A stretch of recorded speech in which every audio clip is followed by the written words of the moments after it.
তোমারই বাণী তুলেছ,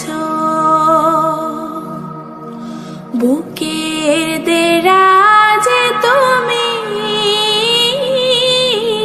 কোরআনের স্থান দিয়েছ। এত ভালোবাসো কেন মালিক আমার, কি করে শুকর তার করি আদায়। এত ভালোবাসো কেন মালিক আমায়, এত ভালোবাসো কেন মালিক আমায়। পৃথিবীর দিকে দিকে যদি